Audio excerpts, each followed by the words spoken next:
Hello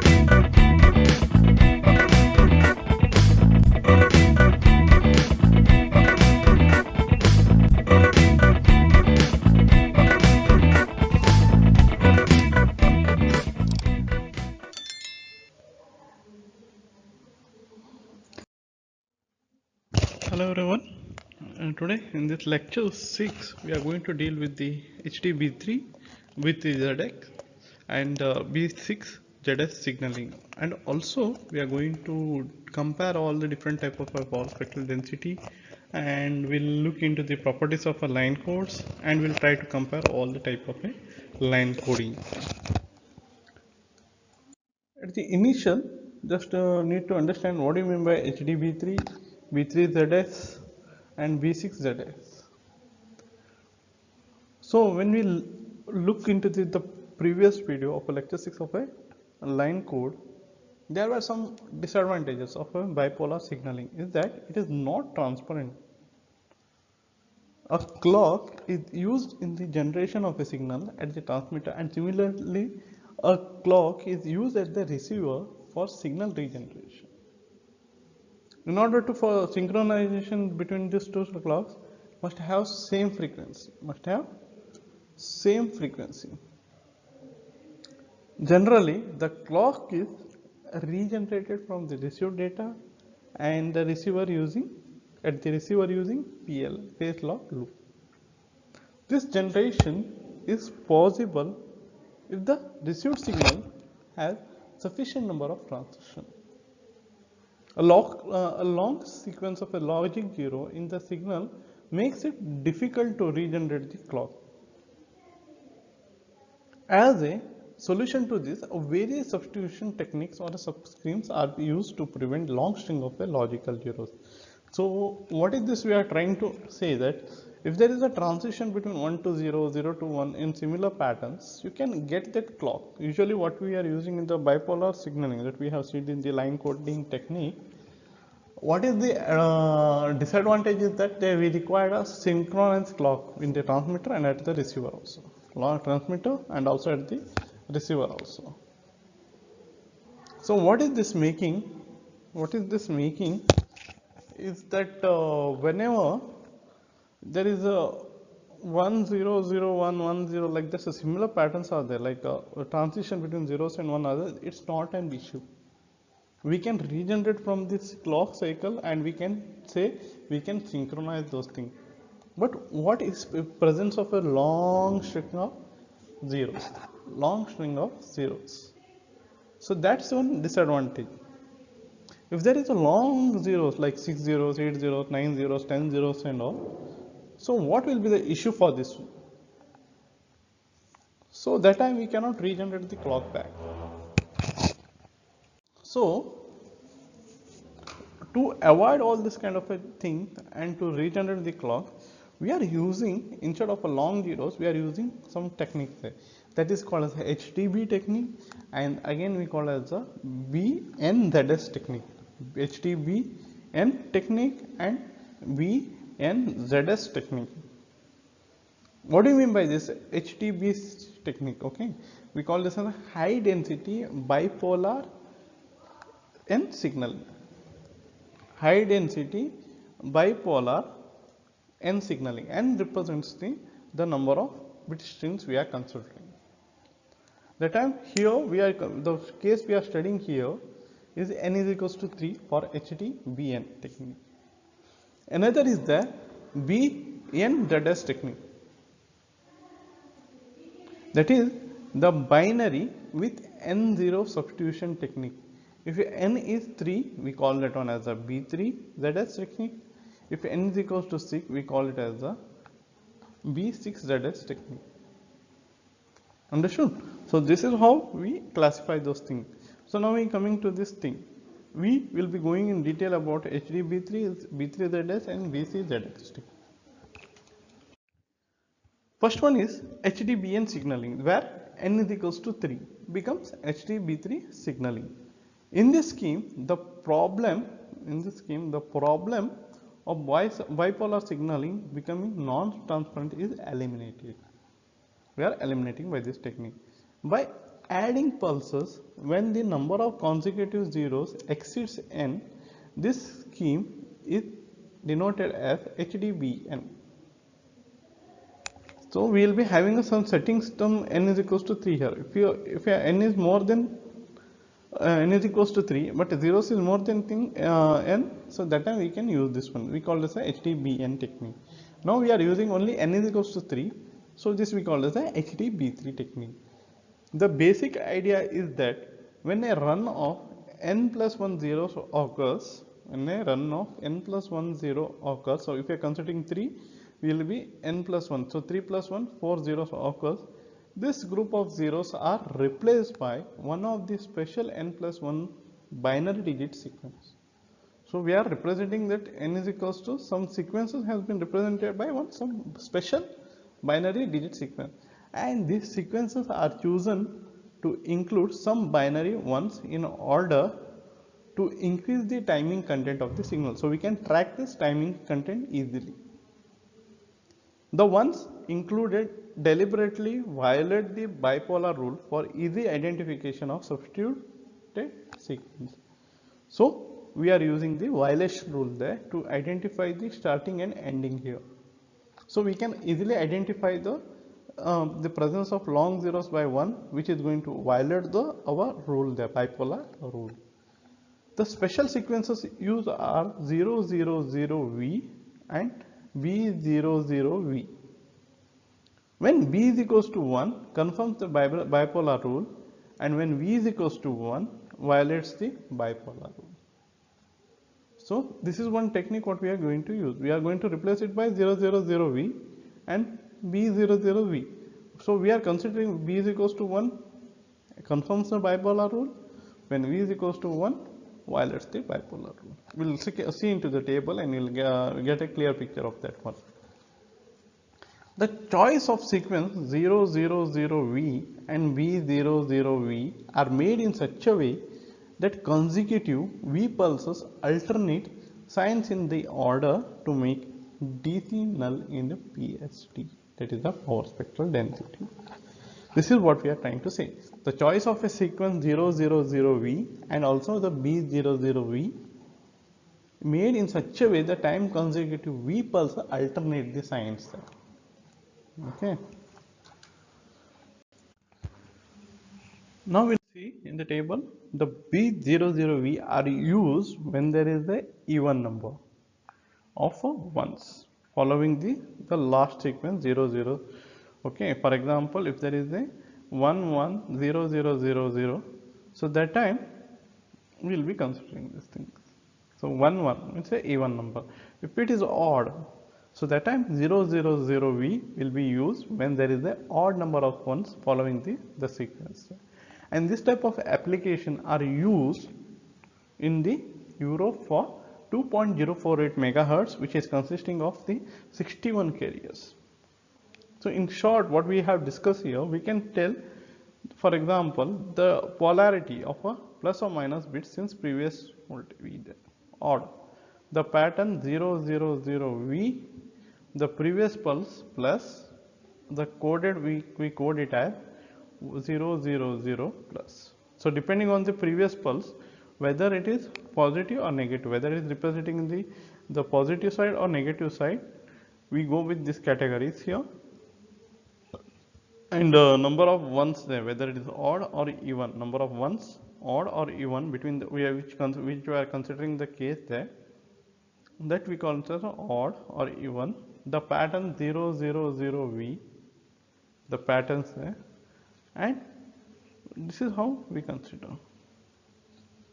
the previous pulse plus the coded as 000 plus the previous pulse minus we consider 000 minus. Even the pattern B00V, the previous pulse is plus, the coded sequence is minus 00 minus. The previous pulse is minus, you consider as the plus 00 plus. So we will have a brief idea when we solve the problems there. So this was a brief introduction of the HDB3 signaling. Next, B3ZS line codes. B3ZS line codes. In this scheme, each string of a three zeros in the source data is encoded with either 00V or B0V, and its application is a North American T3 rate carrier, which is of a 44.736 Mbps megabit per second. The polarity of the preceding pulse, minus or a plus. As we know, what do you mean by this thing? Whether the pulses which are considering the coding, the previous bit exactly which we are implementing this code, immediately before the sequence, whether it is minus or plus, this we are going to categorize here. Then number of bipolar pulses since last distribution, whether it is odd or even, we are going to classify it here. So for minus, preceding pulse minus, if it is odd sequence, we represent it by 0 0 minus. If it is a even, we represent it by plus 0 plus. Then if the polarity of the preceding pulse is plus, we represent it by 0 0 plus, and if it is even, we represent it by minus 0 minus. Next one is third, B6ZX line codes. In this scheme, the string of 6 zeros replaced by 0V, V0, VV. In this stream, the string of 6 zeros replaced by 0V, V0, VV. Application used in North America T2, where the 6.3212 megahertz lines they are used in the North American T2 line, which having the frequency of 6.3212 megahertz. Here also say same thing. If there is the polarity of the pulse immediately preceding 6 to be substituted by minus or plus, we represent it for the minus as 0 minus plus 0 plus minus, and if it is a plus, we represent it the sequence by 0 plus minus 0 minus plus. This was all about the HDB3, B3ZX and B6ZX. But I know when we are solved with a diagram, it will be more useful.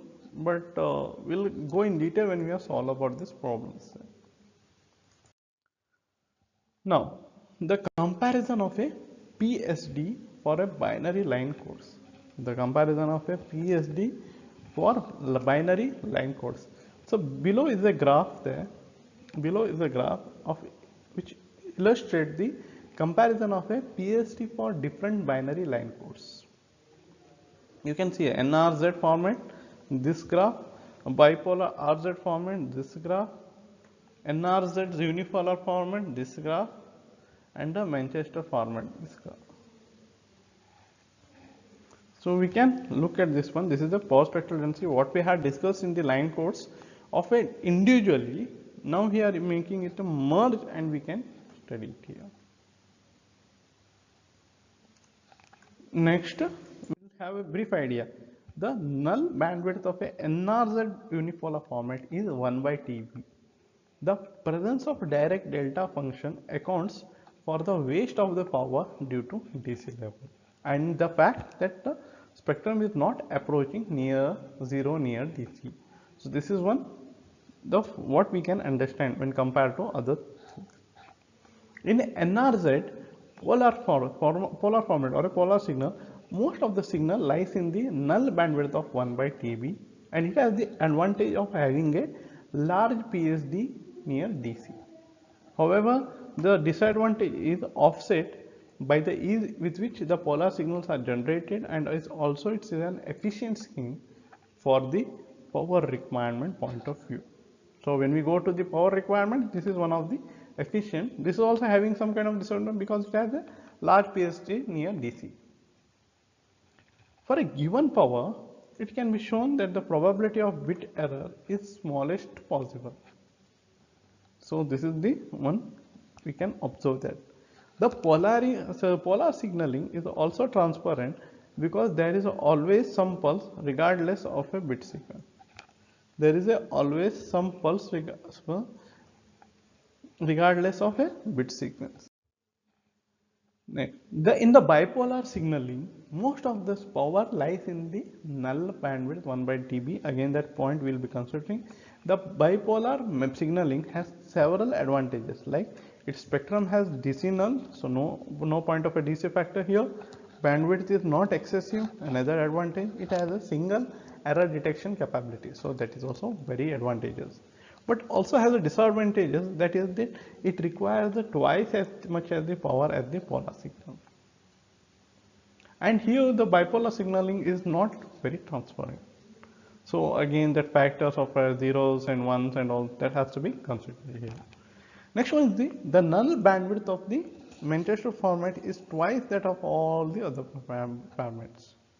However, the Manchester code has zero DC leveling on a bit by bit basis. In addition, a long sequence of zeros and one will not cause a loss of the checking signal. So this will look more efficient when compared to the other one, because the zero factor will not create a null bandwidth here, the zero value, because the presence of 0 bit will cause a null bandwidth that near the DC signals. I'll add up a DC signal, and also what is happening here, as we don't represent zeros only, we represent in terms of alternating the AMAX, that is the +1 -1. So +1 -1 for bit 1, but for 0 we represent it as -1 +1. So that's one advantage here. So null DC bandwidth is a no topic only here. Next, what is the properties of line codes here? It's a low transmission bandwidth and it should be as low as possible. So that we have to make it the bandwidth as low transmission bandwidth as much as possible. High power efficiency, transmission is low. With high power efficiency, the transmission is low. Improved error detection and error correction capability. That's one advantage here. And it is also having a very favorable power spectral density. The PSD of the line code should be match the frequency response of the channel. So that is one thing. When we are trying to send the channel, we have to match the PSDs there. The power spectral is a favorable factor in the properties of line codes. And it is the adequate timing information for clock recovery. Adequate timing information for the clock recovery for some of the cases, they are not for all. And the transparency, it should be possible to transmit a digital signal correctly irrespective of the pattern of ones and zero. But this is also property, but it causes some kind of a loss, and it might be a disadvantages also, this factor, because large number of zeros is there. For example, 8 0, 10 0, 11 zeros are there. So that time the timing bit recovery might be an affecting. So 6 and 5 will cause some kind of a disadvantage, which is a very good property or advantage of the line codes there. The efficiency also might be affected because of this one. At last, what is the comparison of a line codes? So we have categorized some of the parameters, that is the nature, polarities of the signals, DC component in the signal, signal frequency, that's we call as the bandwidth, the peak power requirement, noise immunity, crosstalk, and synchronization capability, the effects of strings of zeros and ones. The first one is the unipolar RZ. We'll go one by one here. What is the nature and polarity? It has a unipolar has a two levels of a zeros and plus positive. Okay, either 0 or plus positive. And this is there is the presence of a DC component in the signal. Its bandwidth is around FP. The peak power requirement is very high, not very high. Noise immunity is poor. The crosstalk are high. Synchronization capability is better, not less, it's better. Now, the unipolar NRZ, it has two levels, one is a 2 zeros and positive. 2 levels, zeros and positive. DC component present here? Yes, present. The bandwidth FB by 2, peak power requirement very high, noise immunity fair, crosstalk high, synchronization capability poor. Next, the polar NRZ. Two levels, one is negative and other is the positive, +1 or a -1. DC component may be present during the transition time. Signal frequency FB by 2, the bandwidth what we are saying. Peak requirement is low. Noise immunity is fair. Crosstalk high. Synchronization capability is better. Bipolar RZ. Three levels, one is negative, positive and 0, because we are having a one will have carry both the thing, -1 and +1. DC component absent. Signal bandwidth FB by 2, peak power requirement high, noise immunity good, crosstalk low, synchronization good. Next, Manchester. Two levels, it is a minus, negative and positive, where we are representing the one as a +1 and -1, zeros have been represented by -1 and +1 in one bit string. Next one is, it is DC component absent. Signal frequency FB, the bandwidth requirement is little more when compared to others.